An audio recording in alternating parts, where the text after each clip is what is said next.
आ रही है। आ रही है सर, बहुत तेज आ रही है। चुप आ ना, रही तो है सर। आवाज कम कर ले वहीं से। बिहारी है क्या? आवाज कम कर ले अपने साइड से। मेरी आवाज जानती हूँ बहुत खतरनाक है। बहुत खूबसूरत आवाज है सर आपकी। हाँ चुप ना, खूबसूरत है।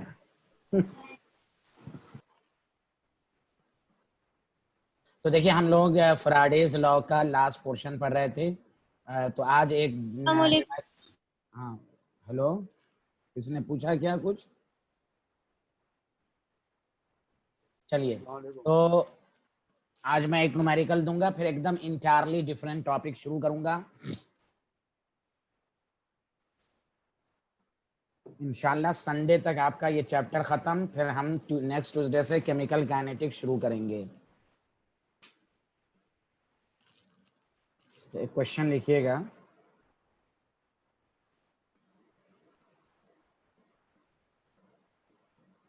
Three electrolytic cell A, B, C containing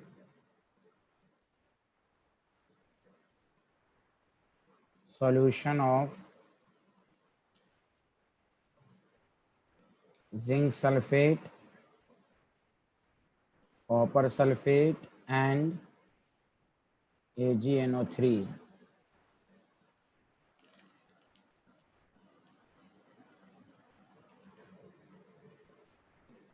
were connected in series.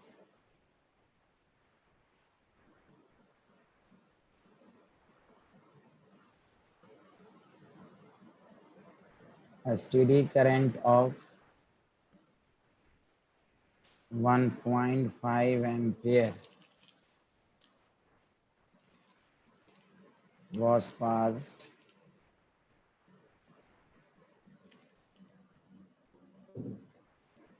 through them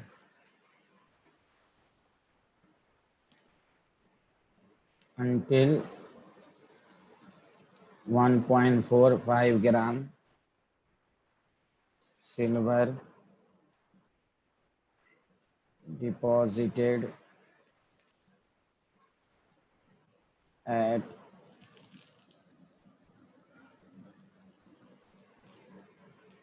cathode.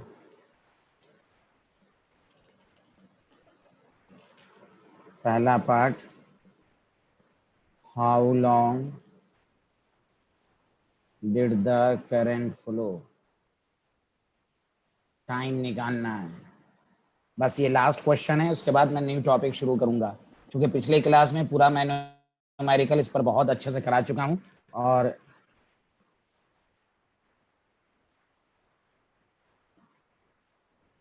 what mass of copper and zinc deposited? तो देखिए, एटॉमिक वेट ऑफ कॉपर 63.5 है, जिंक का 65 है और सिल्वर का 108 है। पहले क्वेश्चन लिख लें सारे लोग।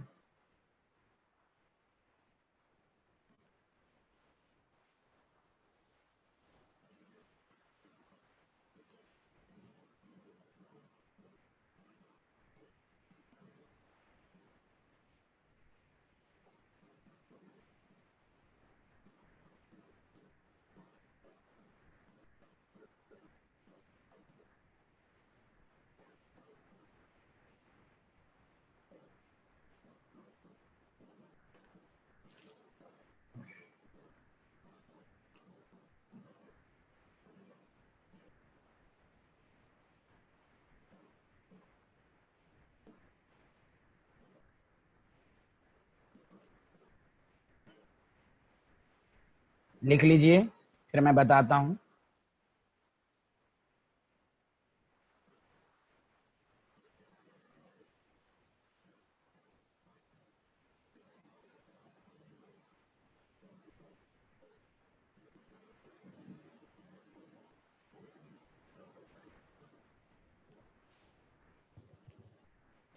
लिख लिया आप लोगों ने? जल्दी बोलिए। Yes sir. थैंक यू, बहुत अच्छे आदमी आप लोग। तो देखिए पहले पार्ट में आपको how long did the current, ये आपको कह रहा है, समझ में बात आ रही है कि नहीं? तो देखिए क्वेश्चंस को कैसे करना है ध्यान दें।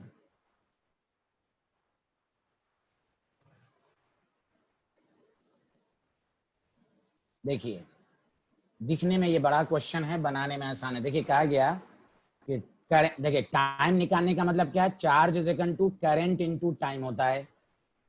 तो आप टाइम निकालना है, करंट दिया हुआ है 1.5, चार्ज निकाल लीजिए। तो ये वही क्वेश्चन है जो पहला पार्ट है कि आपको ये निकाल लेना है कि 1.4 ग्राम सिल्वर डिपॉजिट होने के लिए कितना चार्ज चाहिए। तो देखिए, तो हम सिल्वर की इक्वेशन लिखेंगे AgNO3। तो AgNO3 से बताइए, देखिए सारे लोग अच्छे से देखिएगा, Ag पर प्लस चार्ज, देखते रहेंगे, एक इलेक्ट्रॉन को गेन किया, Ag में कन्वर्ट हुआ। Ag का 1 मोल 108 ग्राम हो जाएगा। यहाँ 1 मोल का मतलब क्या हो जाएगा बताइए, 96500 ग्राम। बताइए सारे लोग, ये इक्वेशन जो लिखा और ये जो लिखा मैंने, सही रिलेशन है कि नहीं, जल्दी बोलिए।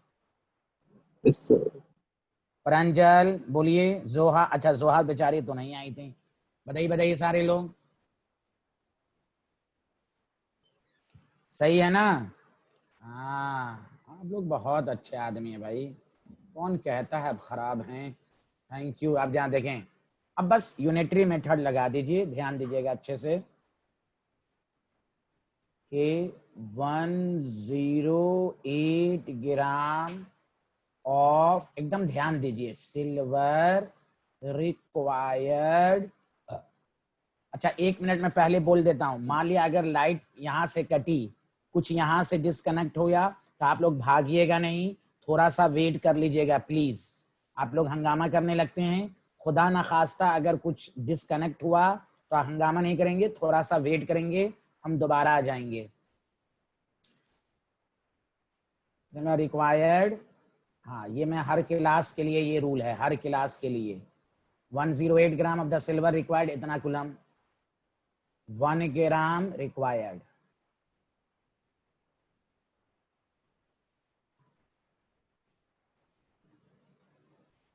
इतना कुलम, पहला काम यही है। तो देखिए 1.45 ग्राम सिल्वर डिपॉजिट होने के लिए, तो मैं वही कहना चाह रहा था, पहला काम आपने क्या किया, चार्ज निकाल लिया बस। तो ये आपका चार्ज आ गया, चार्ज आ गया, इसको सॉल्व कर लेंगे। चलिए आप लिखना शुरू कीजिए, जल्दी जल्दी लिखिए। 1.5, प्रांजल यहाँ तक समझ में आया? किसी को बोलना हो तो बोल भी सकते हैं, सब लोग अनम्यूट हैं, समझा कि नहीं? अगर लिखने में प्रॉब्लम हो, हाथ में दर्द करता हो, सब लोग अनम्यूट हैं, बोल भी सकते हैं। तो ये पहला पार्ट चार्ज आपने निकाल लिया। बोलिए, are you getting my point everyone? Are you getting my point everyone? Yes sir. Thank you.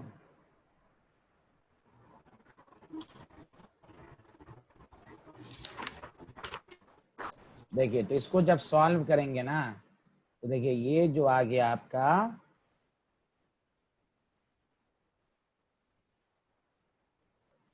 ये कुलम आ, ये वाला पहला पार्ट तो अब कितनी दफा बना चुके हैं, 2 क्लास से तो यही हम लोग पढ़ रहे हैं।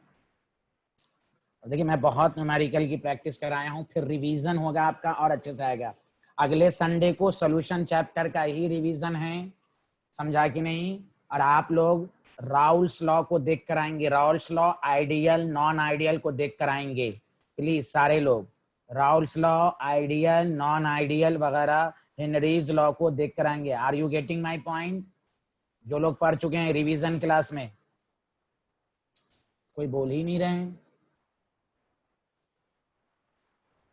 अब आइए, Q is equal to current into time, तो टाइम इज इक्वल टू हो जाएगा T Q बाई I, तो 12,956 1.5, तो ये आपके पास आ जाएगा।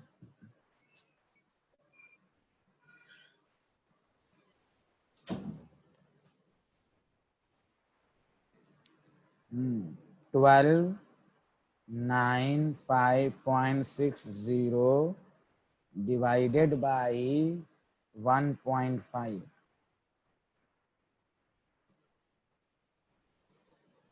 863.73 सेकंड। दिस इज द पहला आंसर। चलिए, सबको समझ में आया होगा, मुझे उम्मीद है किसी को डाउट नहीं होगा इस वाले में। बोलिए, फायका महविश, सानिया, बोलिए।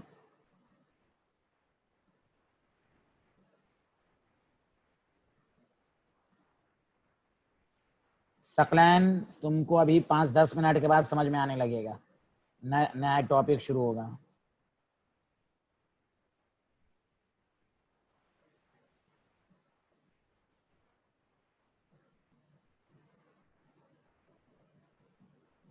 अच्छा, एक बात और है, सारे लोग अपने मेन नाम से आए, क्योंकि आप यहाँ पर कोई लेट से आएगा तो वेटिंग रूम लगा दिया जाएगा।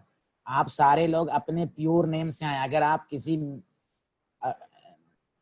दूसरे नाम से आएंगे तो फिर आप, हो सकता है आपको रिमूव या लेट होके क्लास ज्वाइन करवाना पड़े। इसलिए प्लीज सारे लोगों से गुजारिश है, सब लोग अपने ही ओरिजिनल नेम से आए। चलिए, लिख लिया होगा आपने, सारे लोगों ने लिख लिया, जल्दी बोलिए।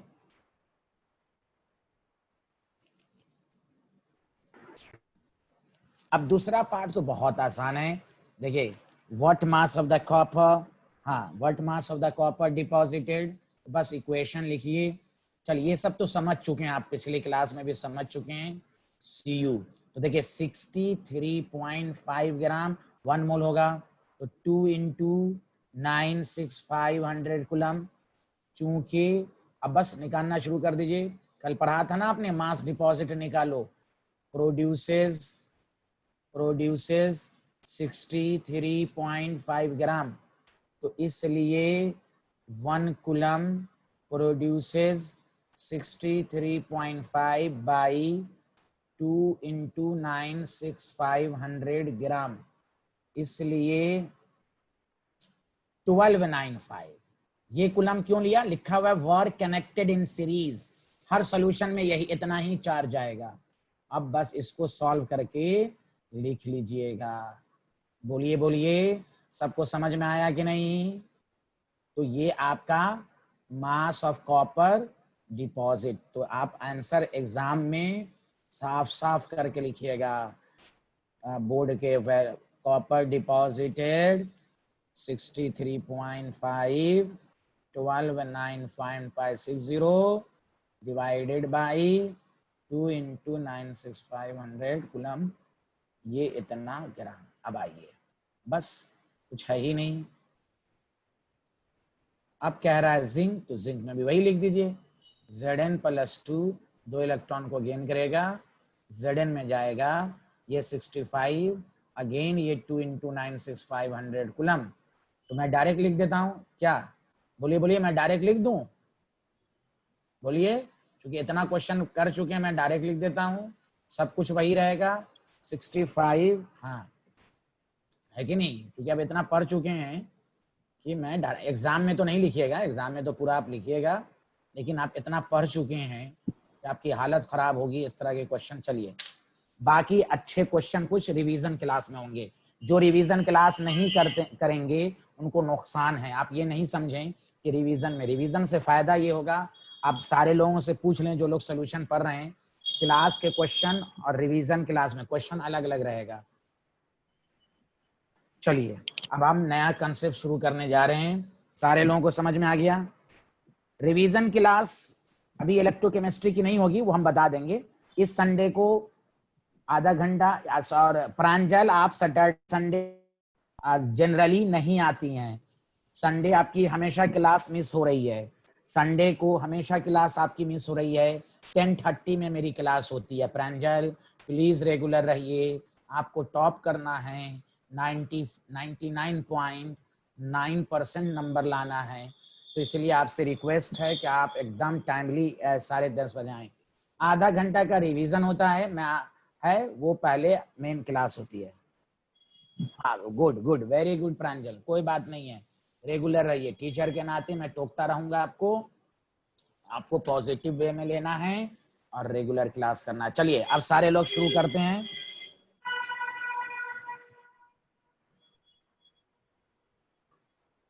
अब देखिए, अब इंटायरली डिफरेंट टॉपिक। इलेक्ट्रोकेमिस्ट्री में खास बात यही है, there are 3 parts. One part is called electrochemical cell which is called galvanic cell, वो हम लोगों ने पढ़ा, इसका रिवीजन करवाएंगे सॉल्यूशन चैप्टर के बाद। अब आइएगा कि दूसरा पार्ट हम लोगों ने इलेक्ट्रोलाइटिक सेल पढ़ा। इलेक्ट्रोलाइटिक सेल में आपने ये पढ़ा कि इलेक्ट्रिकल एनर्जी केमिकल एनर्जी में कन्वर्ट होगी। उसमें मेन 2 टॉपिक आपने पढ़ा, qualitative analysis of electrolysis, number 1 कि ड्यूरिंग इलेक्ट्रोलिसिस एनोड और कैथोड पर क्या बनता है। सेकंड पार्ट इसमें पढ़ा आपने क्वांटिटेटिव, यानी कितना बनेगा, जो अभी it is given by Faraday's law of electrolysis. तो फैराडेज लॉ का फर्स्ट एंड सेकंड स्टेटमेंट आपको याद रखना है। हमने ए लॉट ऑफ न्यूमेरिकल्स कराया है और ज्यादा न्यूमेरिकल आपको इंशाल्लाह रिवीजन क्लास में भी होगा, समझा कि नहीं। ये साल भर का रूटीन रहेगा कि हम आगे आगे भी पढ़ेंगे, अब प्रीवियस चैप्टर का रिवीजन भी करेंगे कि जब आपको सिलेबस खत्म हो तो कोई स्टूडेंट ये ना कह पाए कि हम भूल गए, वो उनकी गलती होगी। घर पर एकदम सेल्फ स्टडी ध्यान दें। कोई स्टूडेंट केमिस्ट्री में शिकायत नहीं कर सकता, समझा। जो शिकायत करेगा उसको मेरी बद्दुआ लगती है, क्योंकि मैं बहुत मेहनत करता हूँ। अब आपको मेहनत करने का टाइम है। चलिए अब हम तीसरा पार्ट शुरू करने जा रहे हैं। सब पीछे का तो इसमें कुछ भी कंसेप्ट नहीं है। इलेक्ट्रोलाइटिक कंडक्टेंस टॉपिक डालिए सारे लोग। इलेक्ट्रोलाइटिक कंडक्टेंस ये टॉपिक अभी भी SC वर्मा के फिजिक्स में है। इलेक्ट्रोलाइटिक कंडक्टेंस टॉपिक डालिए, सारे लोग समझिए, सारे लोग एकदम अच्छे से समझिए कि what is the electrolytic conductance. Conductance का मतलब करंट की बात इसमें होगी। तो सबसे पहले एकदम बेसिक से पढ़ेंगे कि टाइप्स ऑफ, लिखना नहीं है, एकदम गौर से सुनिए पहले। Types of conductor. कंडक्टर का मतलब जो इलेक्ट्रिसिटी कंडक्ट करे। तो देखिए इस वाले पार्ट में 2 कंडक्टर हम लोग पढ़ेंगे। एक का नाम है मेटालिक कंडक्टर, और जामिया बोर्ड में और CBSE में इस पर क्या क्वेश्चन आया था वो मैं बताऊंगा। Metallic conductor and electrolytic conductor. Electrolytic conductor याद रखें, और बीच में ये डिवाइडर लगा दें, दोनों के बीच में डिफरेंस पढ़ेंगे। चलिए टॉपिक लिखिए सारे लोग जल्दी से। इंटायरली डिफरेंट टॉपिक है।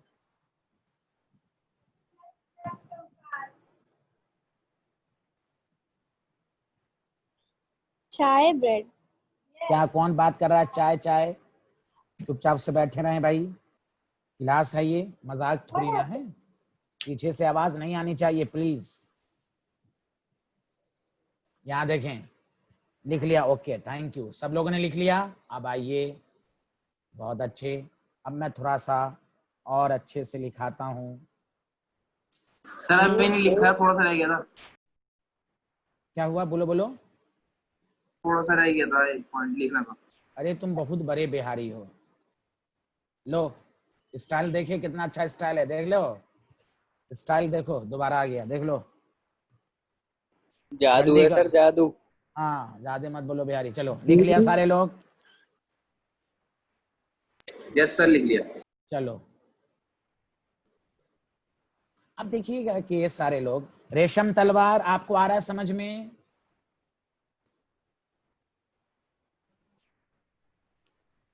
ओके जोहा,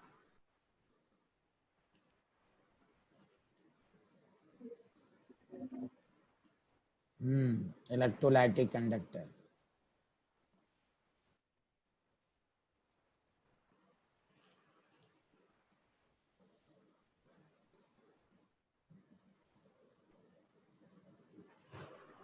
तो पहला पॉइंट बहुत आसान पॉइंट है।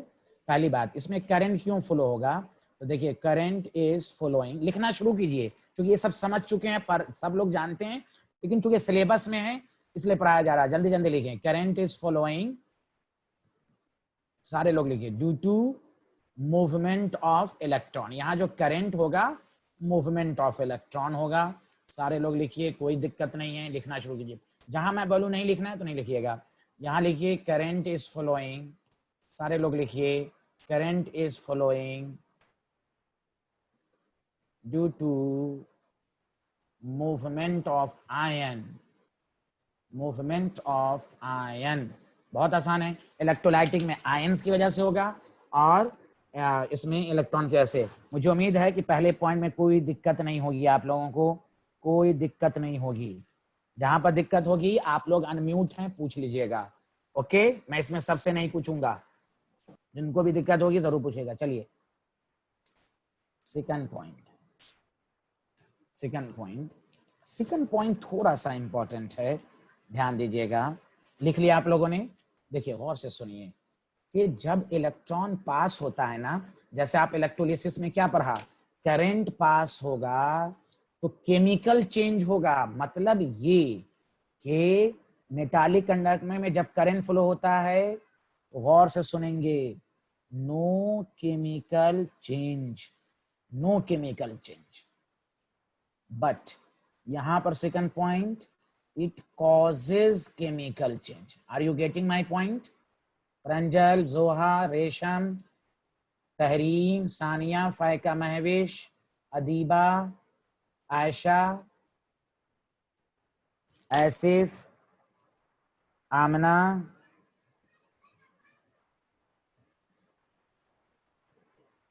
अदीबा जल्दी बोलिए, पूछा जाए टीचर तो बोलिए। एक तो खुश नसीब होनी चाहिए कि टीचर नाम लेके पूछे। हाँ जल्दी लिखें। शीबा रियाज को तो आता ही है, बेचारी बहुत नेक शरीफ हैं। अब आइए तीसरा पॉइंट, एक बात याद रखिए, तीसरा पॉइंट, यस तीसरा पॉइंट ध्यान दीजिए कि जब करंट पास होता है, जैसे मेटालिक वायर में करंट होता है, कोई केमिकल चेंज नहीं। और एक बहुत इंपॉर्टेंट लाइन है कि no transfer of matter takes पर। कोई मैटर, मैटर का मतलब हुआ कि भाई इलेक्ट्रॉन के पास मास नेग्लिजिबल है, no transfer of matter takes place. मतलब ये गौर से सुनिए, यहां पर लिखेंगे ट्रांसफर ऑफ मैटर। जब करंट होता है तो केमिकल चेंज होता है, ट्रांसफर ऑफ मैटर मतलब ये टेक्स प्लेस। कैसे? इन टर्म्स ऑफ आयन, जैसे Na+ है, ये बहुत ज्यादा मास है इसके पास, transfer of matter takes place, उसी को कहते हैं केमिकल चेंज। मैं ब्रैकेट में लिख देता हूं, क्या मतलब हुआ, इन टर्म्स ऑफ आयन। बोलिए बोलिए, थर्ड पॉइंट भी क्लियर होगा मुझे उम्मीद है आप लोगों से। ओके, बहुत अच्छे बहुत अच्छे।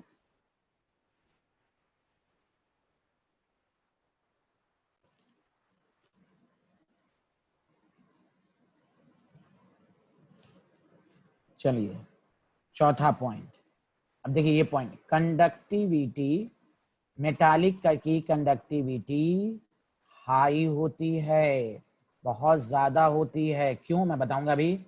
और इसकी कंडक्टिविटी जानते हैं आप क्या होती है, लो होती है। क्यों, गौर से सुनिए, इधर सुनिए सारे लोग। अब देखते हैं सुबह सुबह एक थिक आदमी, मोटा आदमी दौड़ता है, इलेक्ट्रॉन का मास बहुत ही कम है, बहुत ज्यादा स्पीड होगी तो कंडक्टिविटी भी ज्यादा होगी। आयंस का मास ज्यादा होता है, Cl- आयन का मास ज्यादा होता है, उसकी मूवमेंट स्पीड कम होगी, जिसको केमिस्ट्री में कहते हैं आयोनिक मोबिलिटी, स्पीड कम होगी। Are you getting my point? Conductivity is high, conductivity is low, सबको समझ में आया? इलेक्ट्रॉन का मास कम है, फ्री मूवमेंट है, क्या कहते हैं उसको, आयनिक मोबिलिटी ज्यादा है। बोलिए बोलिए, सबको समझ में आया? कुछ तो बोलिए, सबको समझ में आया नहीं आया? आगे सर। स्टाइले में बोलती हैं ये, आ गया। Yes sir. हाँ बोलिए, यस सर। आ गया सर, ऐसे क्या बोला जाता है भाई? ये आ गया, थैंक यू। चलिए मैं रब कर दूं इसको, जल्दी करे इरेज कर दूं। Good, very good very good, thank you. चलिए एक लास्ट पॉइंट और है, देखिए 5th पॉइंट जो कि सीबीएसई और जामिया बोर्ड में पूछा गया था, गौर से सुने। और व्हेन टेम्परेचर, ये इंपॉर्टेंट है, व्हेन टेम्परेचर इंक्रीजेस, मैं रीजन भी बताऊंगा, ये तो फिजिक्स में भी पढ़ेंगे, कंडक्टिविटी डिक्रीजेस। क्यों, मैं अभी समझाऊंगा। और यहाँ क्या है, when temperature increases conductivity also increases. अच्छा आप लिख लीजिए, मैं इसको समझाता हूँ। ऑल्सो इंक्रीजेस, तो ये आपसे क्वेश्चन क्या क्या आ गया था, यही, what is the effect of temperature on the conductivity of metallic conductor and electrolytic conductor. Okay, तो आपको यही लाइन लिखना है कि टेम्परेचर बढ़ाएंगे तो मेटल की कंडक्टिविटी घटेगी, इलेक्ट्रोलाइटिक की कंडक्टिविटी बढ़ेगी। ओके,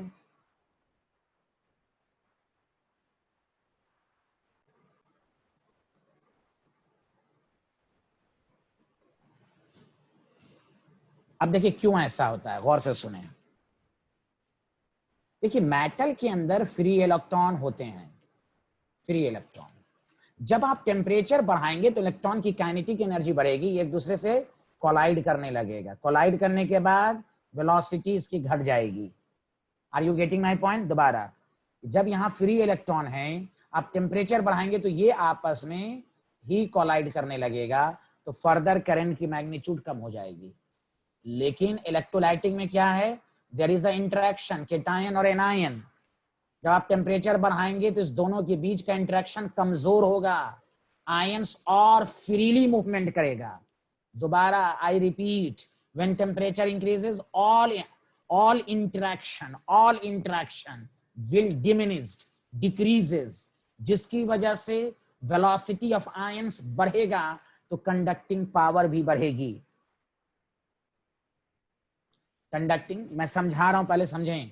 रीजन सबको समझ में आ गया? जल्दी बोलें, जल्दी बोलिए।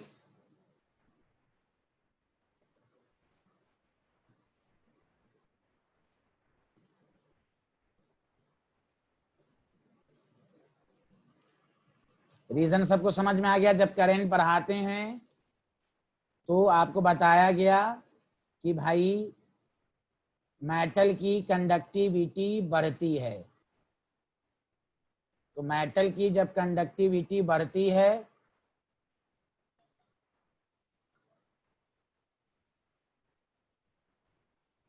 तो मेटल की जब मेटल की कंडक्टिविटी घटती बिकॉज कॉलिजन। जिन्होंने नहीं लिखा था जल्दी लिखें, जब मैं समझा रहा हूं बाकी लोग समझें। जब टेम्परेचर बढ़ाएंगे तो इलेक्ट्रॉन के बीच में कॉलिजन्स बढ़ जाएंगे, जब कॉलिजन्स बढ़ेंगे तो कंडक्टिंग पावर घटेगी, समझा कि नहीं।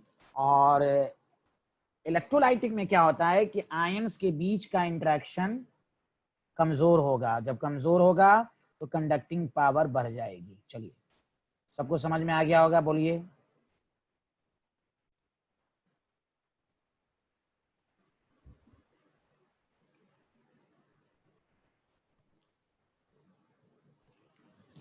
अब आइए,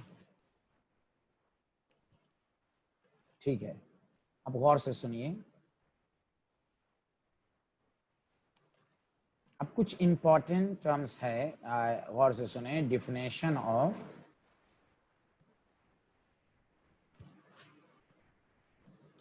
definition of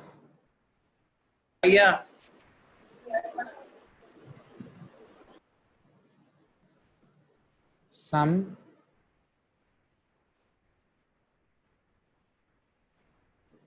important terms। उसमें सबसे पहला टॉपिक डालिएगा कंडक्टेंस। कंडक्टेंस को केमिस्ट्री में कैपिटल जी से डिनोट करते हैं। बहुत आसान आसान डेफिनेशन है, लिखिए। इट इज डिफाइन एज, ये फिजिक्स में भी पढ़िएगा, define as reciprocal of resistance. कोई पीछे का कंसेप्ट है नहीं, it is define as reciprocal of resistance. तो G is equal to 1/r, this is the formula. Unit जो होगी वो ओम पे -1, मतलब ओम पे -1 मतलब मोह भी कहेंगे, और पर ओम को हम सीमेन भी कहते हैं। ये सारी एक ही यूनिट है एस, तो याद रखिए, मतलब ये पर ओम को हम एस भी कहते हैं। बताइए, are you getting my point? Yes या नो? सबको समझ में आ गया भाई? जल्दी बोलिए, सबको समझ में आ गया? अरे उस्मा खान हाथ रेस क्यों कर रही हैं? कोई डाउट है उस्मा खान? ये हैंड रेस कर रही हैं बेचारी, कुछ डाउट है? अच्छा, गलती से हो गया था, माशाल्लाह, वेरी गुड वेरी गुड।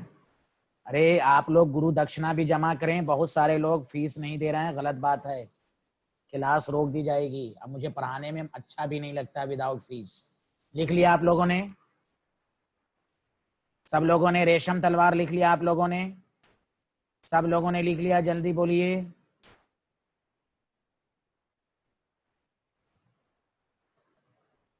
बहुत अच्छे, बहुत अच्छे।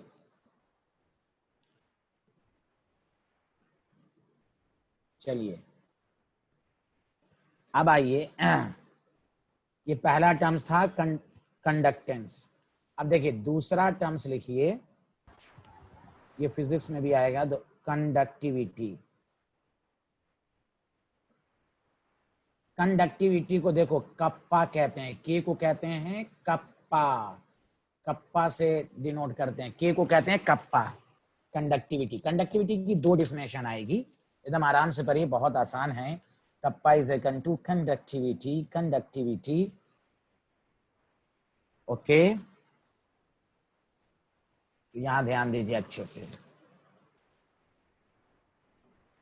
पहली डिफिनेशन, इट इज, लिखना शुरू कीजिए, it is defined as reciprocal of, 9th-10th में पढ़ा होगा, resistivity. It is reciprocal of resistivity. पहला formula, kappa is equal to 1/ρ। पहला फॉर्मूला आया, दो फॉर्मूला इसका आएगा। Are you getting my point everyone? Are you getting my point everyone? जल्दी बोलिए। Yes sir. Thank you, thank yes you. Sir. हाँ बहुत अच्छे, बहुत अच्छे, बहुत अच्छे आदमी आप लोग, ना जाने क्यों, बहुत अच्छे।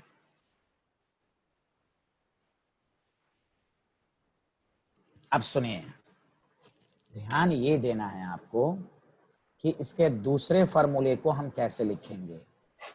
तो 1/ρ को हम कैसे लिखेंगे, ध्यान दें कि, प्लीज लिखिएगा नहीं, R इज इक्वल टू, आपने पढ़ा है ना, ρl/a, सॉरी एक ओमा, हाँ यही पढ़ा है आपने। तो ρ इज इक्वल टू RA/L, ये आप जानते हैं, 9th-10th में पढ़ा होगा।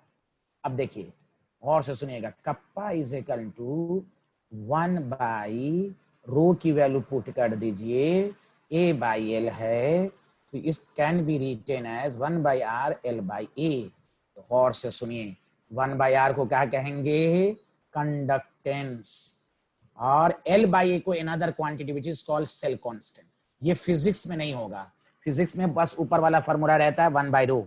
अब गौर से सुनिए अच्छे से, तो कप्पा का दूसरा फॉर्मूला, फिर से सुनिए, ओरिजिनल फॉर्मूला क्या है, 1/ρ। 1/ρ से क्या दूसरा फॉर्मूला आया, दोबारा बोलिए, कंडक्टेंस एंड सेल कांस्टेंट क्या है वो सब मैं आपको बताऊंगा, घबराइएगा नहीं। सेल कांस्टेंट क्या है वो सब हम आपको बताएंगे। Are you getting my point? बोलिए बोलिए बोलिए, सेल कांस्टेंट क्या है वो सब बताएंगे।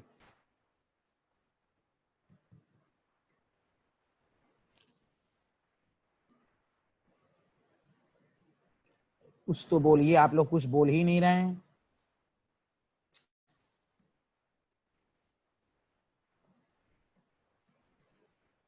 यहां तक लिख लिया?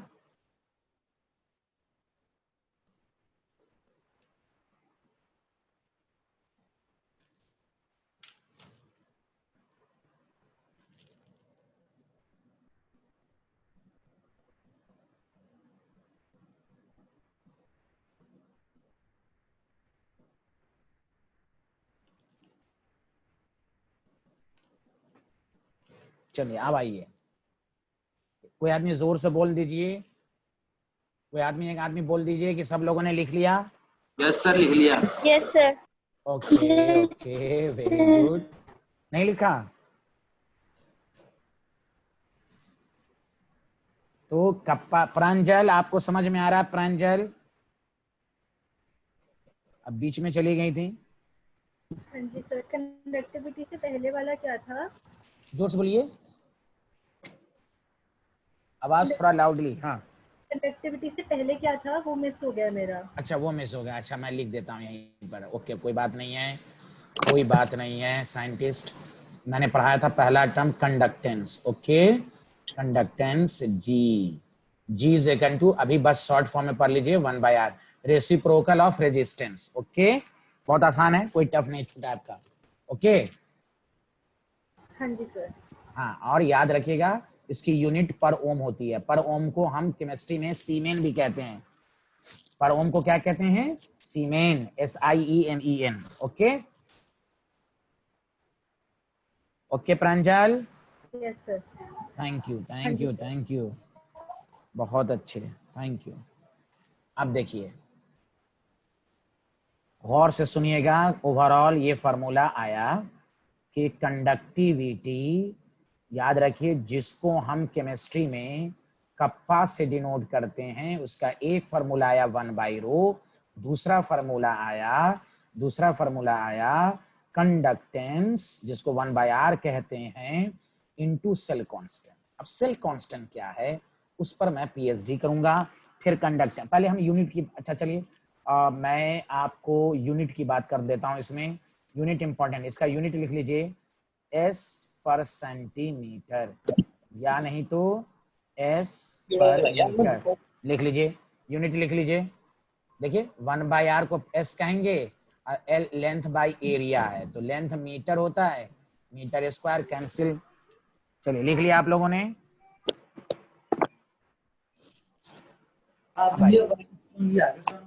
बातचीत नहीं करें आपस में भाई। अब देखो सारे लोग ध्यान दो,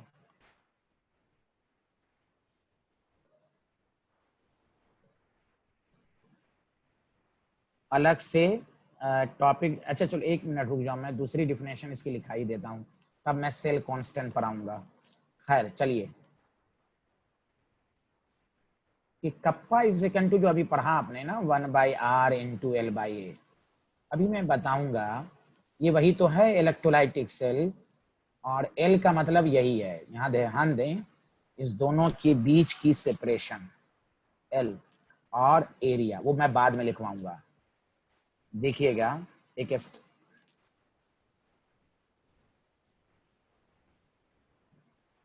एक kappa is equal to 1/r into L/A। अगर हम L 1 सेंटीमीटर ले लें, प्लीज सुनिएगा अच्छे से, और एरिया 1 सेंटीमीटर स्क्वायर ले लें, प्लीज सारे लोग देखेंगे, दूसरी डिफिनेशन आने जा रही है। तो देखिए कप्पा एग्जैक्टली 1/r के बराबर होगा कि नहीं, देखिए L, तो इसीलिए याद रखिएगा कप्पा की दूसरी डिफिनेशन जो है वो बहुत इंपॉर्टेंट है, और एग्जाम में आपको दोनों आना चाहिए, ऑब्जेक्टिव में कुछ भी पूछ सकता है। तो देखिए क्या लिखना है, अब लिखना शुरू कीजिए, अब फिर मैं समझा दूंगा। लिखना शुरू कीजिए, द, स्टार पॉइंट डाल के लिखिए सब लोग, द कंडक्टिविटी ऑफ सॉल्यूशन, लिखना शुरू कीजिए, the conductivity of solution at a given concentration, मतलब कांस्टेंट कंसंट्रेशन है, at a given concentration is the conductance. देखिए कंडक्टेंस के बराबर हो रहा है कि नहीं कप्पा, इज द कंडक्टेंस, ये इज द कंडक्टेंस, मैं शॉर्ट फॉर्म में भी लिख दूंगा, conductance of 1 unit volume. Please ये देखिए लाइन को, एक मिनट देखिए। 1 यूनिट वॉल्यूम का मतलब समझा? यहाँ देखिए ऊपर, इधर देखिए सारे लोग, लेंथ 1 है, एरिया है, तो वॉल्यूम 1 सेंटीमीटर क्यूब हो जाएगा कि नहीं? कि देखिए 1 सेंटीमीटर क्यूब में जो कंडक्टेंस होगा उसको कप्पा कहेंगे। 2 सेंटीमीटर क्यूब में होगा तो 2 कप्पा हो जाएगा। 3 सेंटीमीटर क्यूब में हो जाएगा तो 3 कप्पा हो जाएगा। मतलब ये है, गौर से सुने, अच्छे से गौर से सुने, आ रहा है सबको समझ में? कि unit volume of the conductor, तो इसलिए एरिया जब हो जाएगा 1 सेंटीमीटर स्क्वायर, तो इसकी फिजिकल मीनिंग समझना। ये तो मैथमेटिकल डिफिनेशन है, वो कोई भी बुक पढ़ लेगा। It is reciprocal of resistivity, unit volume of, इसलिए ये आपको डिफिनेशन आनी चाहिए, यूनिट वॉल्यूम ऑफ सॉल्यूशन। इससे पूरा क्लियर हो जाएगा। केप्ट between 2 platinum, याद है ना इलेक्ट्रोलाइटिक में जनरली क्या लेते हैं, inert, between 2 platinum electrode with unit length, या पहले एक मिनट विथ, एक मिनट पहले आप ये लिख लीजिए,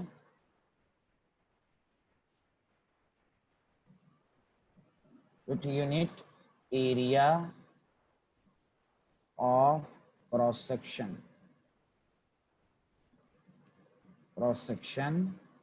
and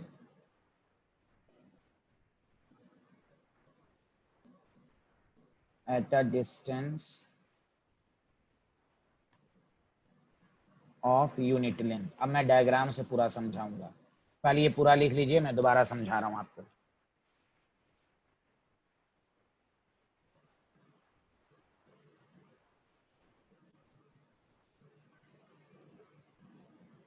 बोलिए, सब लोगों ने लिख लिया? मैं समझाता हूं दोबारा, पहले सब लोगों ने लिख लिया, जल्दी बोलिए। The conductivity of solution at a given concentration is conductance. देखिए 1/r है, कब होगा? जब unit volume of the solution, ठीक है? इसलिए एक लाइन में, अब मैं, मेरी आदत होती है कि मैं बच्चों को हर कंक्लूजन एक लाइन में डिफिनेशन, ये जो पूरा लाइन है ना, कहाँ गया, ये जो पूरी डिफिनेशन है, इसको पूरी डिटेल में है, लेकिन ऑब्जेक्टिव में कैसे पूछ देगा? देखिएगा ऑब्जेक्टिव में क्या पूछ देगा, the conductance of, short form में याद रखिए, यूनिट वॉल्यूम, मतलब यूनिट वॉल्यूम में, ये पूरा यूनिट वॉल्यूम में जितना कंडक्टेंस होगा ना, यूनिट वॉल्यूम में ऑफ सॉल्यूशन, उसी को कहेंगे कंडक्टिविटी। दिस इज आपको 4 ऑप्शन पूछ देगा। Conductance of the unit volume of the solution is called conductivity. अब ये डिफिनेशन, इस डिफिनेशन में फर्क ये है, ये पूरा डिटेल में, यूनिट वॉल्यूम कैसे आया, तो कहा गया लेंथ 1 सेंटीमीटर हो और एरिया 1 सेंटीमीटर स्क्वायर हो। तो कंक्लूजन भी याद रखिए, और इसी के नीचे, अच्छा पहले यहां तक लिख लीजिए, पहले यहां तक लिखिए सारे लोग, कंक्लूजन। बोलिए कंक्लूजन सबको समझ में आया?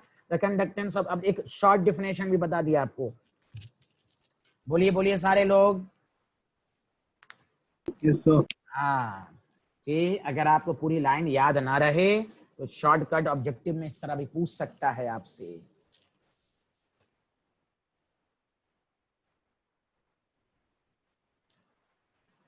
चलिए, क्या मैं एरेज कर दूं? बोलिए सारे लोग, Yes, गवाही sir. दी। थैंक यू, सब लोगों ने लिख लिया? यस सर, लिख लिया। ठीक है, अब देखिए एक मिनट, जो मैंने कंक्लूजन लिखा था ना, गौर से सुनिए, कंक्लूजन जो मैंने लिखा था उसको 1 पॉइंट बांध लीजिए, उसको 1 पॉइंट डाल लीजिए आप, जो आप लिखिएगा नहीं चूंकि आप लिख चुके हैं, कि कंडक्टेंस ऑफ, जो मैंने लिखा था, of unit volume of solution. कोई कहे इसकी फिजिकल मीनिंग समझा दो मुझे, ये तो कोई भी रट के पढ़ लेगा, रेसिप्रोकल ऑफ रेजिस्टिविटी, इसकी फिजिकल मीनिंग बताओ, तो तुम यही बनाना और कहना कि ये जो यूनिट वॉल्यूम है ना, इतना पूरे सॉल्यूशन में नहीं, बस ये स्मॉल वॉल्यूम में, बस बस बस बस यूनिट वॉल्यूम में जितना कंडक्टेंस होगा वही कंडक्टिविटी कहलाएगी। फिजिकल मीनिंग है conductance unit volume of solution कहा गया इज कॉल्ड, ये तो आप लिख चुके हैं, is called conductivity. That the reason गौर से सुनो, मैं दूसरा पॉइंट क्या लिख रहा हूं, due to this reason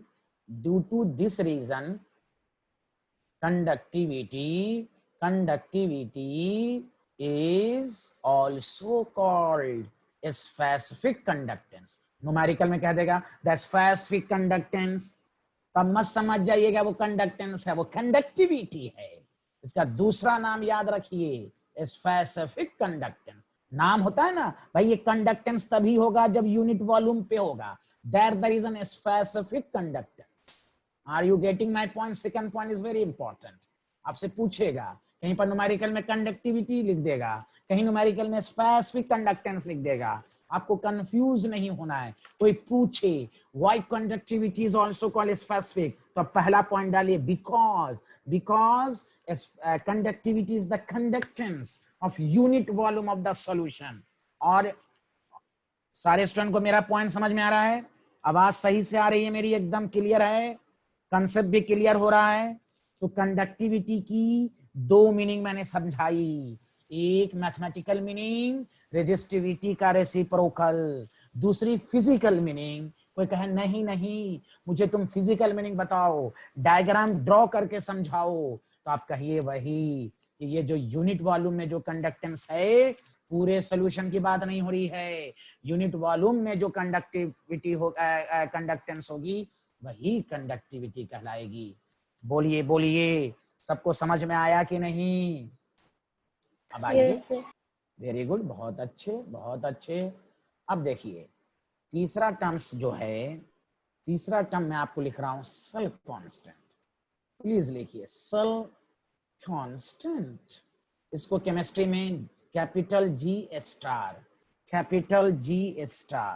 okay, अब देखिए पहले गौर से मैं इसको डायग्राम से भी समझाता हूं, ओके, कि आपको समझ में आए। जब कोई बैटरी बनती है उसमें एक एनोड लेते हैं, एक कैथोड लेते हैं, ये पोलैरिटी है, यही आप पूरा लिख लीजिएगा, ये सेपरेशन है, समझा कि नहीं? और एरिया क्रॉस, ये तो समझ गए, क्रॉस सेक्शनल लिखने की जरूरत नहीं, मैंने डिफिनेशन में लिखा चुका हूं। पहली बात समझा कि नहीं? कि फिर भी मैं लिख देता हूं, व्हाट इज द एल। कोई पूछेगा व्हाट इज द एल, क्या कहिएगा? Distance between electrode, okay. और ये याद रखिए, कोई आपसे कहेगा कि सर आप सेंटीमीटर में क्यों ले रहे हैं, मीटर में क्यों नहीं ले रहे हैं? डिस्टेंस की एसआई यूनिट मीटर है। इसको रिलेट कीजिए 11th के कंसेप्ट से, याद कीजिए, लिखिएगा नहीं। मोल का क्या फार्मूला होता है? गिवन मास, और क्या लिखा रहता है? ग्राम। क्यों? मास की तो केमिस्ट्री फिजिक्स में हर जगह यूनिट होती है केजी, क्यों ग्राम में लिखते हैं? Because atom is a smallest particle, smaller particle को स्मॉलर यूनिट में हम रिप्रेजेंट करेंगे। जब बैटरी बनती है तो मीटर में डिस्टेंस नहीं होती, बैटरी के दो इलेक्ट्रोड के बीच की सेपरेशन कम होती है। That the reason my dear friend all student, distance इसलिए मैं ब्रैकेट में लिख देता हूं, क्योंकि आप मेरे नोट्स को अच्छे से बनाएं, सब कुछ इंफॉर्मेशन हो जनरली सेंटीमीटर। कोई कहेगा हम मीटर में ले सकता है, लेकिन एक्चुअल जो बैटरी बनती है, दो रॉड के बीच की जो डिस्टेंस होती है वो जनरली कम होती है। दैट द रीजन हम सेंटीमीटर में लेते हैं। Are you getting my point? Yes या नो? कोई बोल ही नहीं रहा। अरे यार बताओ, इतना अच्छा कंसेप्ट समझा रहा हूं मैं, तुम लोग वाह भी नहीं कर रहे हो। ओ माय गॉड, बड़ा नाइंसाफी है भाई। टीचर कितने अच्छे से धीरे धीरे पढ़ा रहा है, बताइए आ रहा है सबको समझ में भाई? अब आइए, अब बताइए सारे लोग, कोई पूछे, एक मिनट, कोई पूछे ए क्या है? ए क्या है भाई? बोलो।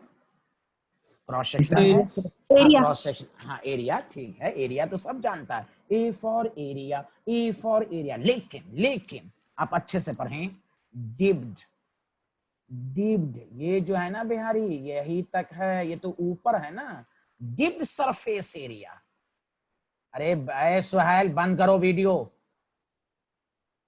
Dipped surface area, dipped surface area.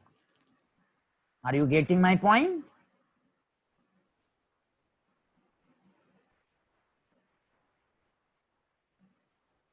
बोलिए बोलिए।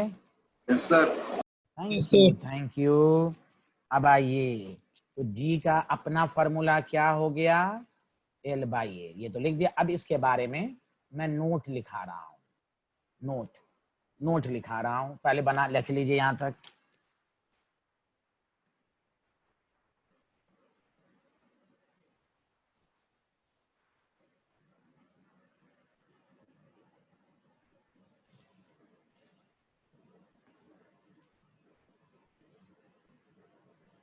जनिए, सबको समझ में आ रहा है?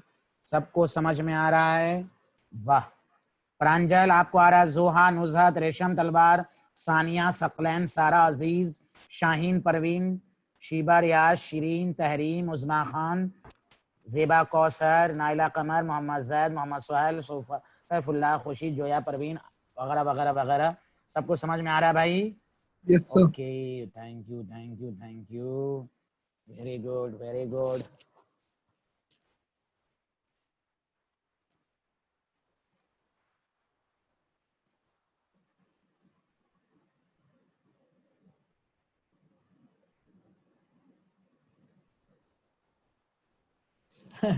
एक पूछ रही है कि जी के ऊपर स्टार क्यों नहीं, ये ये डिनोट करने का तरीका है। जैसे आप नहीं पढ़ा मॉलिक्यूलर बॉन्डिंग और एंटी बॉन्डिंग में, सिग्मा 1 है से स्टार, याद है सबको? अरे ये यस याद सर। है? हाँ याद है। Yes sir. हाँ, तो ये इसी तरह का क्वेश्चन पूछती हैं, इनका नाम फायका है। ये इन बेचारी तो कुछ पूछ नहीं पाएंगे, क्योंकि मैं तो इतना अच्छा पढ़ा, तो पूछेंगे क्या? तो मीडिया में आने के लिए बेचारी कुछ ना कुछ पूछती रहती हैं कि लोग हमको समझें, I am something but you are nothing. चलिए सारे लोग आगे बढ़ते हैं, गौर से सुने। मीडिया के आने में तरीका है। अब वो पूछ रहे हैं जी पर स्टार क्यों है, जाके साइंटिस्ट से पूछ लें, वो मर गया उसको दोबारा जिंदा करके पूछ लें। चलिए भाई गौर से सुने, नोट पहला point, L and A area, गौर से सुने, do not depend upon nature of electro. ये कोई भी इलेक्ट्रोलाइट ले लें, बैटरी में कुछ भी रख लें भाई, जब बैटरी बन जाती है तो उसमें कुछ भी इलेक्ट्रोलाइट आप डाल सकते हैं। इलेक्ट्रोलाइट KCl ले लें, कुछ भी ले लें, तो पहली बात। नंबर 2, सेकेंड पॉइंट, ये सब पॉइंट छोटे छोटे पॉइंट हैं, लेकिन कंसेप्ट को क्लियर करेगा, क्योंकि ऑब्जेक्टिव में पूछ सकता है सेल कांस्टेंट किन किन बातों पर डिपेंड करता है। गौर से सुनिए, सेकंड पॉइंट लिखेंगे, फॉर अ गिवन सेल, मान लिया कोई सेल है, कोई बैटरी आपने बनाया, ध्यान दीजिएगा इस पॉइंट को। For a given cell L and A, L and A always remain same। और से सुनिए, always, इसलिए इसका तो नाम है cell constant, always remain same। Battery जब बन जाती है ना, ये डिस्टेंस फिक्स्ड हो गया, एरिया। जब बैटरी बनती है तो ये नहीं कि उसको तोड़ के हम फिर दोबारा बैटरी बनाते, नहीं, उसमें इलेक्ट्रोलाइट पानी चेंज करते रहते हैं, कुछ चेंज करते रहते हैं। लेकिन जब बैटरी एक दफा फिक्स हो गई, इसलिए लिखा गया L and A always remain same।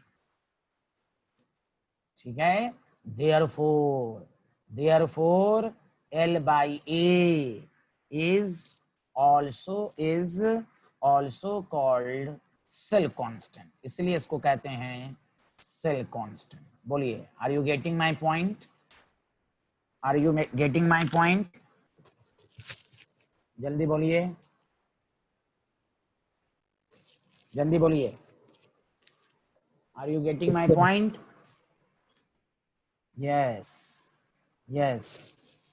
अब लिख लीजिए सारे लोग, सेल कांस्टेंट क्यों कहते हैं, सबको समझ में आया? अच्छा, एक चीज मैं आपको और अच्छे से लिखा देता हूं, और ये मैं हिंदी में लिखा देता हूं। कोई कहे, गौर से सुनो, जिसको हिंदी में लिखना हिंदी में लिख लो, इंग्लिश में लिखना है इंग्लिश में लिख लो, मेरी इंग्लिश कमजोर है।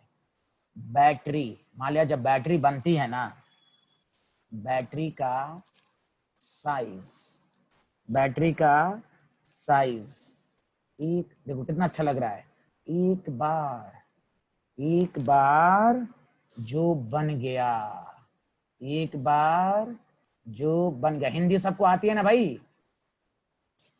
अरे हिंदी, रेशम तलवार हिंदी आती है आपको? सो बन गया। स्टाइल देखिए, मेरी लैंग्वेज देखिए कितना जबरदस्त, अपनी लैंग्वेज में समझा देता हूं। एक बैटरी का साइज एक बार जो बन गया सो बन गया। ओके, अब क्या है कि बैटरी जो है ना, देखिए मैं लैंग्वेज में लिखा देता हूं। अब बैटरी देखिए एकदम देहाती लैंग्वेज लिख रहा हूं। अब बैटरी थोड़े ना अपना, देखिए देखिए देखिए, अपना थोड़े ना अपना लेंथ, थोड़े ना अपना लेंथ, एंड एरिया इंक्रीज। एक दफा जब बन गया तो हो गया इंक्रीज या डिक्रीज। देखिए फेसबुक लैंग्वेज है, कैसे फेसबुक में लोग ऐसे लिखते हैं ना, कोई उर्दू में लिखता है, कोई इंग्लिश में लिखता है, मिक्सअप लिखता है। इंक्रीज या डिक्रीज करेगा। देखिए कितनी अच्छी लैंग्वेज लिखा दिया। बैटरी का साइज एक बार जो बन गया सो बन गया। अब बैटरी थोड़े ना अपने लेंथ और एरिया को इंक्रीज या डिक्रीज करेगा। बोलिए बोलिए बोलिए। दैट्स वाई, देखिए इंग्लिश लिख रहा हूं, देखो तो इंग्लिश भी लिख देता हूं। That's why L by A is constant। बताओ कितना शानदार लैंग्वेज लिखा दिया कि कोई नोट्स देखे तो आपको कहे हाँ हाँ बहुत अच्छी जगह पढ़ रहे हो भाई। बोलो बोलो, ये लैंग्वेज समझा दिया तो अब अच्छे से आ गया कि नहीं? क्यों L by A कांस्टेंट होता है? L by A इलेक्ट्रोलाइट के नेचर पर डिपेंड नहीं करता। प्रांजल अब बीच बीच में कहाँ चली जाती हैं? हिंदी सबको आती है? Yes sir. हाँ, ये लिख दिया कि कभी कभी स्टूडेंट को अपने लैंग्वेज में लिखा देना चाहिए कि जब वो नोट्स खोले तो उसको समझ में। बैटरी का साइज एक बार जो बन गया सो बन गया। सर इसको हमें नोट्स में लिखना है? तो क्या करना है, बिहार की हैं क्या, नोट्स में ना लिखेंगी? Oh my god, good question, good question. Urdu में तो नहीं लिख सकता, रेशम तलवार को उर्दू नहीं आ रही होगी, प्रांजल को उर्दू नहीं आ रही होगी, तो दैट द रीजन। प्रांजल आपको हिंदी तो आती है ना? वरना फिर बीजेपी वाले आपको पाकिस्तान भेज देंगे। मोदी को मालूम हो जाएगा तो फिर पाकिस्तान भेज देंगे। उर्दू हिंदी आती है ना? आवाज नहीं आ रही है प्रांजल, प्लीज बताइए, हिंदी आती है? ये अल्लाह बोल ही नहीं रही है ये। हाँ हाँ जी सर, वेरी गुड। तो देखिए अच्छा एक बात बताइए, मैं एक दफा मुझे पढ़ने का दिल कर रहा है, कितना अच्छा लग रहा है। बैटरी का साइज एक बार जो बन गया सो बन गया। अब बैटरी थोड़े ना अपने लेंथ और एरिया को इंक्रीज या डिक्रीज करेगा। That's why L by constant. बहुत अच्छी लैंग्वेज। चलिए आगे बढ़ते हैं। इससे फायदा ये हो गया कि आप कभी सेल कांस्टेंट में आप कंफ्यूज नहीं करेंगे। तो कभी कभी मैं इस तरह की लैंग्वेज, खासकर ऑर्गेनिक में, तो मैं इस तरह का ट्रिक्स इतना जबरदस्त लिखवाऊंगा ना ऑर्गेनिक में कि अक्षय कुमार का डांस करवाऊंगा मैं ऑर्गेनिक में। घबराइए मत, जैसे जैसे पढ़ते जाएंगे आपको और अच्छी केमिस्ट्री मिलती जाएगी। चलिए लिख लिया आप लोगों ने, सारे लोग बताइए, are you getting my point? सबको लिख लिया? अब अच्छे से समझ में आ गया होगा, बोलिए। Yes sir. Thank you thank you thank you. Okay okay okay. अब आइए, बस आप लोग पर डे पढ़िए, सेल्फ स्टडी कीजिए, रिवीजन क्लास को एकदम सीरियस लेके पढ़िए कि आप बाद में खुद बहाना करते हैं कि सर पेपर आसान था लेकिन लेंदी पेपर हो गया तो हमारा छूट गया। तो ये सब बहाना नहीं होना चाहिए, बहाना नहीं। जितनी प्रैक्टिस कीजिएगा ना आपका माइंड शार्प होगा। अपने आप को ये मत कहिए कि आप कमजोर हैं, आपकी मेहनत, आपकी वो मेहनत करने पर सब ठीक हो जाएगा। चलिए, तो हम लोगों ने कंडक्टेंस पढ़ा, कंडक्टिविटी पढ़ा, सेल कांस्टेंट पढ़ा। अब आइए फोर्थ टर्म्स लिखिएगा, this is very important, molar conductivity. Molar conductivity जिसको हम मोलर कंडक्टेंस भी कहते हैं, कंफ्यूज नहीं होना है।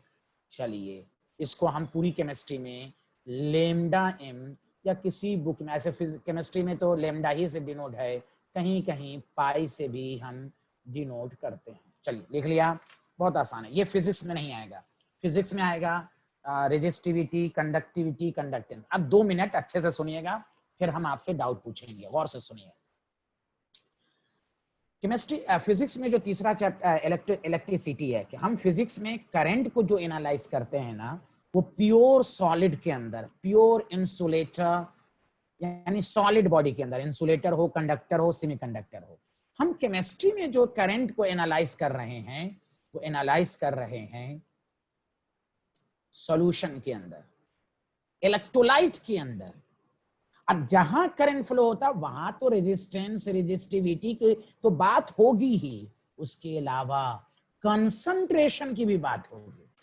फिर से मैं बोल रहा हूं, फिजिक्स में हम वहां मैंने कहा कि एससी वर्मा की बुक में तो ये भी लिखा है मोलर कंडक्टिविटी, लेकिन अब जनरल बुक एनसीईआरटी सब में पढ़ेंगे तो हम इलेक्ट्रिसिटी में जो हम करंट की बात करते हैं वो हम प्योर सॉलिड के अंदर बात करते हैं, इसलिए वहां केवल रेजिस्टेंस, रेजिस्टिविटी की बात होती है।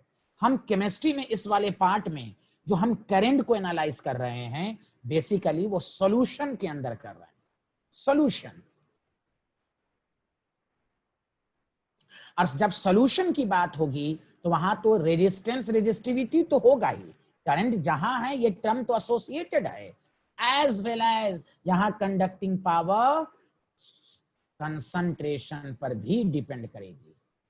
तो मैं इसकी डिफिनेशन से पहले, क्योंकि मेरी आदत है कि एक एग्जाम्पल मैं आपको समझाता हूं, उसको समझिए कि आपको क्लास के अंदर समझ में आ जाए। जैसे गौर से सुनिए, कोई आपसे पूछे, ये मैंने लिखा और आप लोग आंसर दीजिएगा जो आपके अंदर नॉलेज है, नॉलेज के लिहाज से। 1m मोलैरिटी है, NaCl है, बी पार्ट है 2m NaCl है। आपसे अगर कोई पूछे कि बताओ किसमें कंडक्टिंग पावर ज्यादा है, किसमें, अगर हम बैटरी में L/A वगैरह बनाया, एक बैटरी में हमने ये इलेक्ट्रोलाइट लिया, एक बैटरी में ये इलेक्ट्रोलाइट लिया, तो बताओ करंट की मैग्नीट्यूड किसमें ज्यादा होगी। सारे लोग टेक्स्ट मैसेज करके आंसर दीजिए, ए या बी, किसमें करंट की मैग्नीट्यूड, कंडक्टिंग पावर ज्यादा होगी। Please answer me, please response me, please please सारे लोग आंसर दें। ए आसिफ का ए, जोहा का बी, जोया परवीन का बी, सैफुल्ला का ए, जैद का ए, सारा अजीज का ए, शीबा रियाज का ए, शिरीन का बी। ओ माय गॉड, सब। हाँ चलिए चलिए, प्रांजल आपका आंसर नहीं है, आमना का भी आ गया, Farzan, Sania, Anwar, Rehan Ali, okay okay okay. और किसी का आंसर? प्रांजल आप तो बोलिए ना कुछ, what is your answer? Conducting power किसकी ज्यादा होगी? बी। अच्छा चलिए आप गौर से सुनिए, कंडक्टिंग पावर ऑप्शन सबका सही है ए।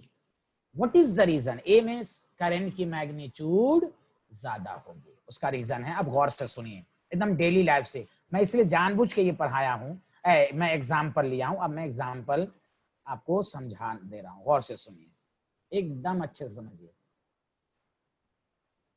देखिए, मान लीजिए ये सॉल्यूशन है, प्लीज सुनिएगा प्लीज।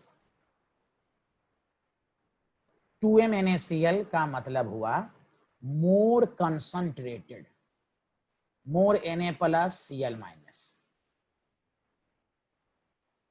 देयर इज अ भीड़ है, पब्लिक बहुत ज्यादा है। याद रखिए, फिजिक्स का कंसेप्ट है, करंट इस बात पर डिपेंड नहीं करता कि कितना इलेक्ट्रॉन है, इलेक्ट्रॉन तो इंसुलेटर में भी है, फ्री इलेक्ट्रॉन पर डिपेंड करता है, इजिली मूवमेंट पर। कि आयंस इलेक्ट्रॉन कितना आसानी से, अब किसी में 10 इलेक्ट्रॉन है, जैसे इंसुलेटर में मोर इलेक्ट्रॉन है, वो क्यों नहीं इलेक्ट्रिसिटी कंडक्टर करता? इसलिए कि फ्री इलेक्ट्रॉन अवेलेबल नहीं है।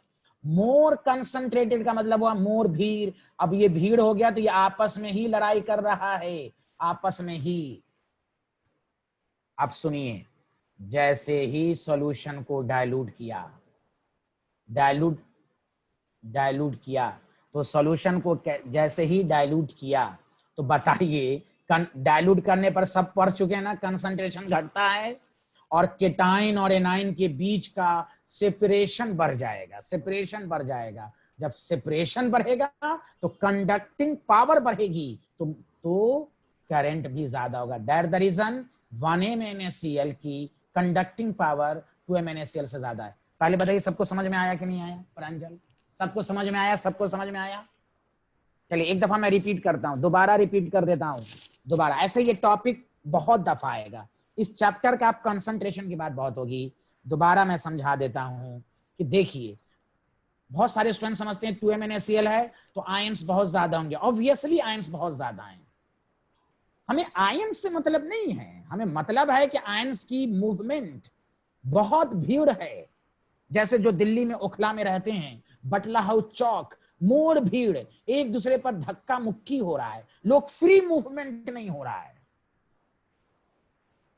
जैसे ही हंगामा हुआ, बम फटने वाला है तो क्या होगा? पब्लिक सेपरेट होगा, इजीली मूवमेंट भागेगा। अब भागेगा तो कंडक्टिंग पावर बढ़ जाएगी। तो dilute, solution is diluted, conducting power increases. अच्छा एक बात और, अब तैयार हैं लिखने के लिए?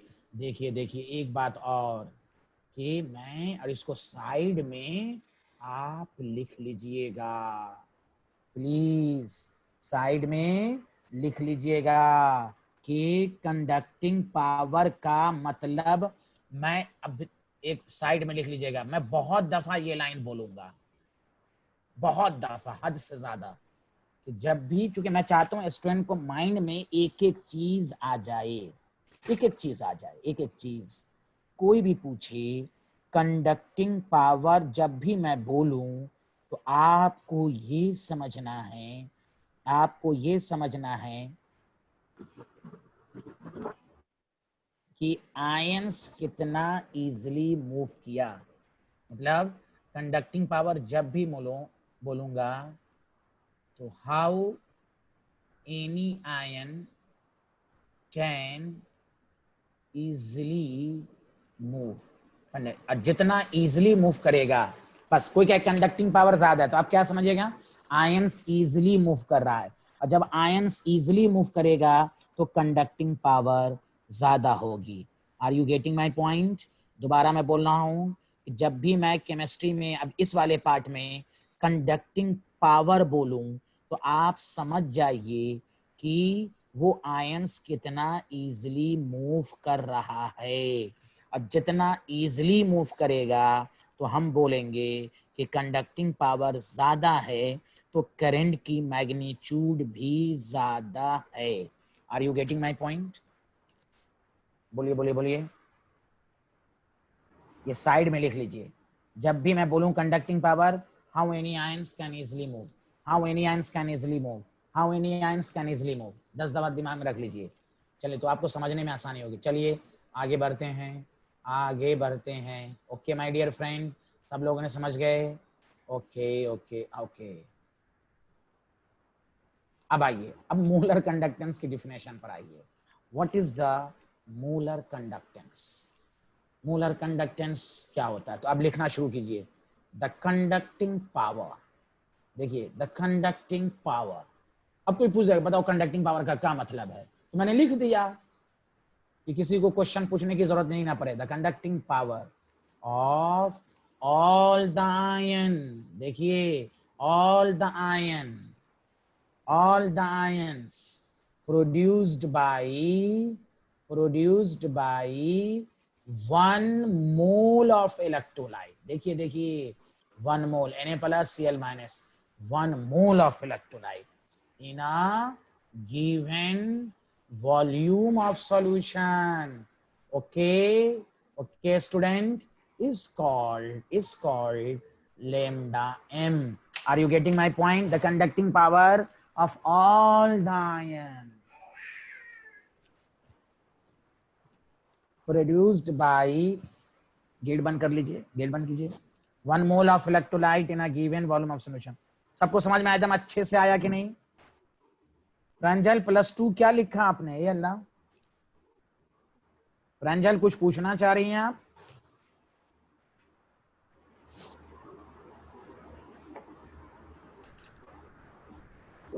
अच्छा वो टाइप हो गया, चलिए कोई बात नहीं। अच्छा ये लिख लिया सारे लोग डिफिनेशन? ओके जल्दी बोलिए, डिफिनेशन समझ में आ गई? Molar conductance in a given volume of solution. Okay सबको समझ में आ गया? अच्छे से आ गया? तो एक एग्जांपल दे दिया कि 1 MnAcL और 2 MnAcL। कोई भी पूछे बताओ कंडक्टिंग पावर किसकी ज्यादा है? 1 MnAcL, तो इसका मोलर कंडक्टेंस भी ज्यादा होगा। वो तो बाद में मैं क्वेश्चन कराऊंगा, अभी घबराइए मत। हाँ चलिए अच्छे से नेक्स्ट नेक्स्ट नेक्स्ट। अब आइए, अब मैं फार्मूला डिराइव कर रहा हूं। ऐसे फार्मूला तो डायरेक्ट याद करना है, डेरिवेशन नहीं आता केमिस्ट्री में, लेकिन एक अंडरस्टैंडिंग के लिए, अंडरस्टैंडिंग के लिए ये याद रखें कि मोलर कंडक्टेंस क्या होता है। तो आपको मैंने पढ़ाया the conducting power of all the ions produced by 1 mole of electrolyte in a given concentration. अच्छा अब गौर से सुनिए, एकदम फार्मूला लिखिएगा नहीं, अब मैं आपसे रिक्वेस्ट करूंगा नहीं लिखिए, और चूंकि आपको समझना है अभी। कोई भी पूछे कंडक्टेंस और आप लोग आंसर दीजिएगा, कंडक्टेंस ऑफ, मैं देखता हूं कौन लोगों ने कितना पढ़ा है अभी। 1 centimetre cube, 1 centimetre cube solution. बताइए सारे लोग, कंडक्टेंस सारे लोग लिख के बताइए जल्दी से। कंडक्टेंस ऑफ 1 सेंटीमीटर क्यूब को क्या कहते हैं? जल्दी जल्दी जल्दी, फास्ट फास्ट फास्ट। कप्पा कहते हैं। वेरी गुड प्रांजल, वेरी गुड वेरी गुड। हाँ वेरी गुड, चुपचाप रहा बिहारी। कप्पा कप्पा, कटप्पा कटप्पा बोलता रहता है, कप्पा। ओके बहुत अच्छे बहुत अच्छे बहुत अच्छे। अब देखिए, हाँ बहुत अच्छे बहुत अच्छे। अब देखिए फार्मूला बहुत आराम से, आपको फार्मूला डेरिवेशन नहीं आएगा, एक समझने के लिए आपको मैं समझा रहा हूं। अब सुनिए, इसलिए गौर से सुनिएगा। Conductance, conductance of V centimetre, मैं जनरल निकाल रहा हूं, V सेंटीमीटर सॉल्यूशन। तो क्या 1 सेंटीमीटर का K है, तो 2 सेंटीमीटर का क्या हो जाएगा? 2K।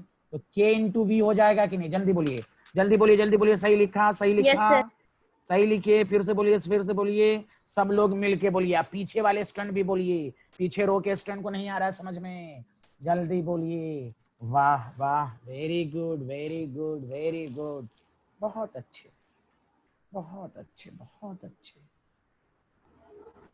बहुत अच्छे। अब ध्यान दीजिएगा, अब ध्यान दीजिए। अब तक क्या पढ़ा आपने? कि देखिए दोबारा सुनिए, दोबारा। कंडक्टेंस ऑफ 1 सेंटीमीटर को कप्पा कहते हैं, और कंडक्टेंस ऑफ V, और अभी डिफिनेशन मिलाइए। दोबारा मैं बोल रहा हूं, conductance of ions produced by 1 mole of electron in a given volume, इसी को अब मोलर कंडक्टेंस कह देंगे। ये अगर 20 सेंटीमीटर क्यूब में कंडक्टेंस होगा तो उसको मोलर कंडक्टेंस, यूनिट वॉल्यूम में होगा तो conductivity. Okay my dear student, तो लेमडा का पहला फॉर्मूला आया kappa into V, where V is volume of solution in centimetre cube. बताइए बताइए बताइए, यस या नो? यस यस यस बोलिए, हाँ में हाँ मिलाइए। अगर दोबारा दोबारा दोबारा कोई भी पूछे what is the difference between conductivity and molar conductance, तो आप कहिए conductivity is the conductance of unit volume. Molar conductance क्या है? कंडक्टिंग पावर, यानी conductance of V centi. Definition कह रहा है, फिर से सुनिए फिर से सुनिए। मान लीजिए ये जो है ना पूरे सॉल्यूशन के बारे, इसमें कुछ भी नहीं बोलना है, लेंथ एरिया 1 हो, इस पूरे में जो कंडक्टिंग पावर होगी वो लैम्डा m कहलाएगी, और यूनिट वॉल्यूम में जो कंडक्टिंग पावर होगी वो कप्पा कहलाएगी। Are you getting my point? तो पहला फॉर्मूला आया kappa into V, kappa into V. सबको समझ में आया? Are you getting my point everyone? Yes sir. Yes sir. बहुत अच्छे, बहुत अच्छे। अब दूसरे फॉर्मूले पर आते हैं। अब दूसरे फॉर्मूले को समझिए, दूसरे फॉर्मूले को समझिए सारे लोग। तो मोलर कंडक्टेंस का formula kappa into V, kappa into V, kappa into V, kappa into V. अब दूसरा फॉर्मूला, दूसरा फॉर्मूला देखिए, देखिएगा, लिखिएगा नहीं, गौर से सुनिए, एक दो लाइन छोड़कर। अब पहले सुनिए, लिखिएगा नहीं। वॉल्यूम ऑफ सॉल्यूशन, प्लीज सुनिए, volume of solution, volume of solution containing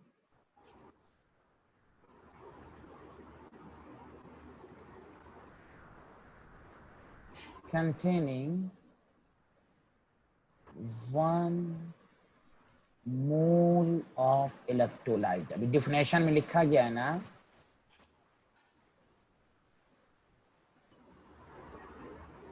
one mole of electrolyte. तो देखिए ऊपर देखिए, आप एक बात बताइए, मोलारिटी का फॉर्मूला क्या होता है? Number of moles per unit volume. तो देखिए वॉल्यूम इज इक्वल टू क्या हो जाएगा? Number of moles bye molarity. तो 1/c। c का मतलब, फिर से सुनिए, फिर से एक दफा और एक दफा और, प्लीज। Are you getting? नहीं, आपको समझ में नहीं आया होगा, फिर से एक दफा और। सारे लोग प्लीज ध्यान दीजिए, एकदम लेक्चर पर ध्यान दीजिए, वरना फिर मैं रिपीट नहीं करूंगा। ध्यान दीजिए सारे लोग, प्लीज प्लीज, सारे लोग ध्यान दीजिए अच्छे से। एक मिनट। तो ये मैंने लिखा, देखिए मैं ये लिख देता हूं, चूंकि आपको हो सकता ना समझ में आए सही से, ये मैं लिख देता हूं। कंसंट्रेशन को क्या कहते हैं? Number of moles per unit volume. तो नंबर ऑफ मोल्स क्या हो जाएगा? सॉरी, वॉल्यूम क्या हो जाएगा? और नंबर ऑफ मोल्स 1 हो गया, 1/v। तो वॉल्यूम क्या हो जाएगा? 1/c। Are you getting my point? 1/c। तो मैं यही लिख रहा हूँ, 1/c लीटर। मैं लीटर में ले रहा हूँ, 1/c लीटर। बताइए ये लाइन सबको समझ में आया या नहीं आया?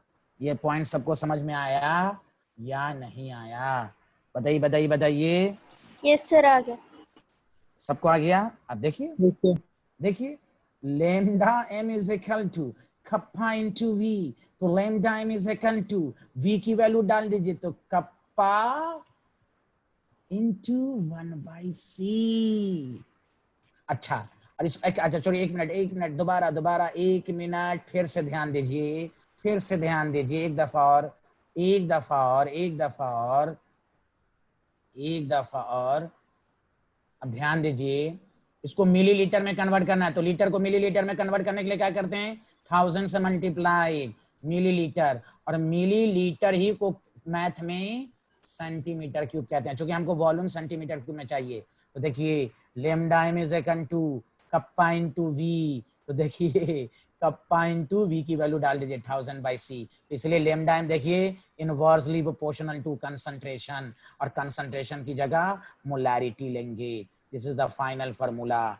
Are you getting my point? Are you getting my point? Yes या नो? यस या नो? सब लोग बोलिए, फिर से बोलिए एक दफा, पीछे के स्टूडेंट, आगे के स्टूडेंट, सब लोग बोलिए। Very good. ये फाइनल फार्मूला आ गया, कप्पा इंटू 1000 बाय मोलैरिटी। नहीं, बस थोड़ा बाकी है। थोड़ा बाकी है? ये ना, कौन बोल रहे हैं भाई थोड़ा बाकी है? रुक जाएं, वेट करें। ओके, लिख लिया? सब लोगों ने लिखा कि नहीं? जल्दी बोलें। यस सर, लिख लिया। सब लोगों ने लिख हो लिया? गया। डेरिवेशन नहीं आएगा आपको, डायरेक्ट फार्मूला। लैम्डा m का मतलब कप्पा इंटू वी, दूसरा formula kappa into 1000 by molarity. That the reason concentration के inversely proportional. Okay, bye bye, thank you, अल्लाह हाफिज। नेक्स्ट क्लास में अल्लाह मुलाकात, हाफिज सर। नेक्स्ट क्लास में मुलाकात होगी। बाय बाय सर, अस्सलाम वालेकुम।